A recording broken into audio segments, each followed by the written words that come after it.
What's up, guys? Welcome back to the channel. Here we are with another reaction. In this, we have my favorite British slang, living in England. I'm excited to hear some British slang. I know a little bit about British slang, but not a lot. Before we dive in, if you guys happen to enjoy the video, please don't forget to subscribe. Give the video a thumbs up. Also, if you would like to support the channel by becoming a member, all you gotta do is hit that join button to receive your exclusive benefits. Let's dive right in. Hi everyone, it's me. This week I wanted to talk a bit more about British slang and word choice. I did a video a while back about Speak Like a Brit, where I basically asked, is it respectable for a Canadian living here in the UK to use British slang and words and that sort of thing? People overwhelmingly said they didn't care, and as long as you're polite and I'm really struggling with that word. Respectful. Then it didn't matter. It happens sometimes. So for this video, I wanted to look specifically at some of my favorite British slang and British word choices that you're likely to hear if you ever come visit or ever move here like I did. So without further ado, let's go. Now, one of the most common and obvious words you'll hear in the UK is mate. So mate can be used with friends or with strangers. I've heard it both ways. It just really depends, I guess, how outgoing you are and whether you feel comfortable saying it to a complete stranger. The Canadian equivalent to mate, I would probably say, would be something like dude or bud. So a Canadian might say, hey there, bud. Hey there, bud. That sounded really lame. I love the Canadian. I love it. Hey there, bud. I know mine don't sound nothing like hers, but and it's terrible. You don't have to tell me that. That's just funny. Yeah, mate. I guess I just say bro, or yeah, hey bro. Even for a female, hey bro. Hey. If I was to say mate, hey mate. You will definitely hear mate a lot. I think probably the next most common word you will hear in the UK is cheers. Cheers. What a nice word. Drink up. So cheers, naturally you think of like clinking Salud.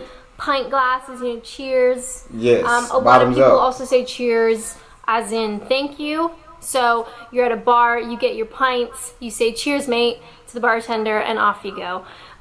Cheers, I don't know, it's just a fun way of saying thank you. In Canada, I don't think we have an equivalent to cheers as a thank you. So, I mean, in Canada, you'd say thank you, thanks. Yeah, facts.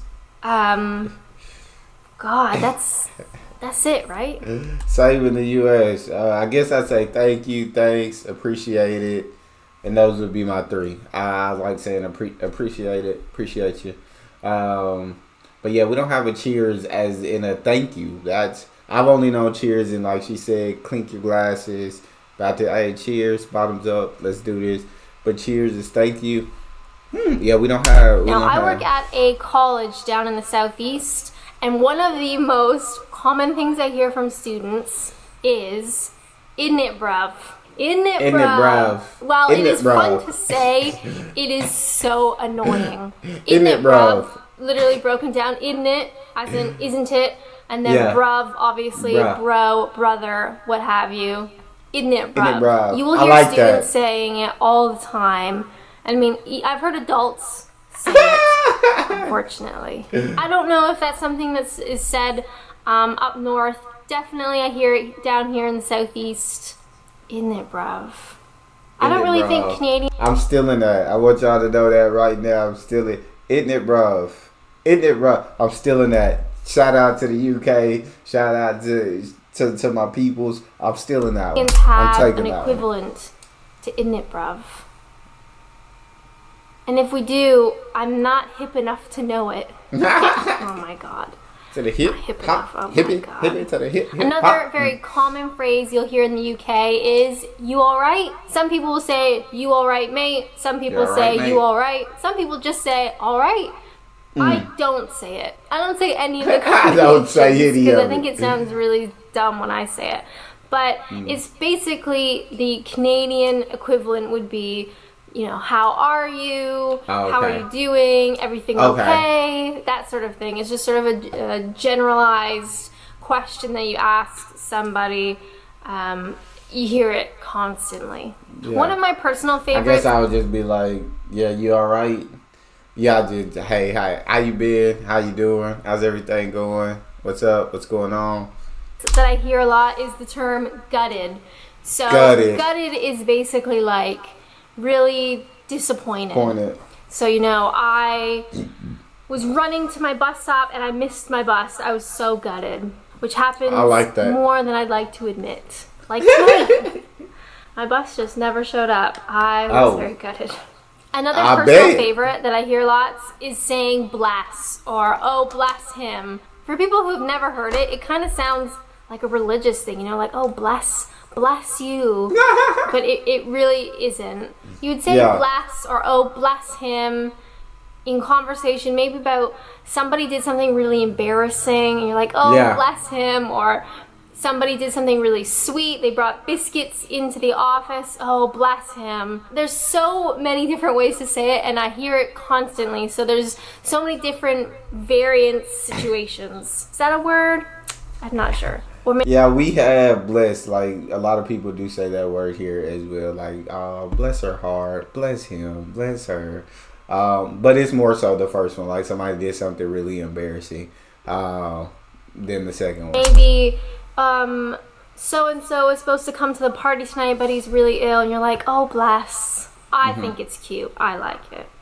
A phrase that I really like, and I hear a lot down here in the southeast of England, is lost the plot or losing the plot. I like that. So basically you can imagine if you've lost the plot of something, like you have no idea what's going on, you're confused, you might even be angry, like you've lost the plot. You're out of so your maybe mind. you're at work you're not and in your you're right to do mind. some sort of project, lost the plot. and you're chatting with a coworker and you're like, you know, I've lost the plot. No idea what I'm doing. Or maybe you get really mad at somebody. I've also heard it in like an anger type situation. So again, you're at work, maybe you're gossiping about somebody, because who doesn't love a good gossip? So maybe you say something like, oh, you know, John just kept waffling on and I just lost the plot with him.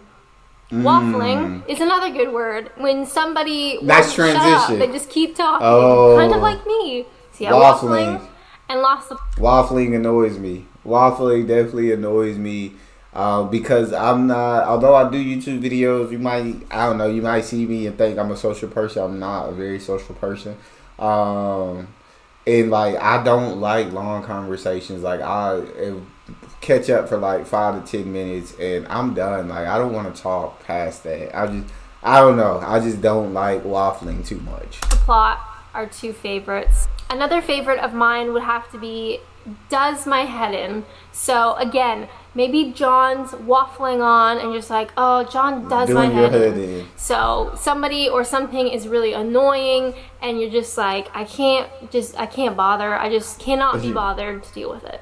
Or maybe, you know, I'm supposed to take the train in, but they're always late and it just does my head in. I'm sure all the British people watching are cringing at me saying these phrases, but feel free to leave your own examples below of how you like to use these particular words and phrases. So those are some of my favorite phrases and words that I hear a lot here in the UK, specifically in the southeast. I don't know how popular they are up north. All the northerners are probably like, these southerners don't know anything. Feel free to use these words in a sentence wherever you live and see if anybody knows what you're saying. So we've got mate, cheers, innit bruv, you alright, does my head in, gutted, lost the plot, and bless. Good luck. But as always, thank you so much for watching, and until next time, bye! I feel like those were... and I was just about to pack up, and I remembered one of my favorite words. I should have just saved this for the next one. But numpty. I love calling people numpties. I don't really know where that came from, so if British people know the origin, by all means go ahead. What does it mean? But I love, if someone's being annoying or does something dumb, or I want to start a fight, just call someone a numpty. A numpty. You're a numpty. No, that was a great video. And I got to learn some British slang words, and the one that I'm going to be using from now on, innit bruv. Definitely gonna be saying that all the time. It's probably gonna annoy my wife. It definitely will, but I'm gonna do it anyway. That's all we have. If you guys enjoyed, don't forget to subscribe, give the video a thumbs up, and check out the next one. I'll see y'all next time.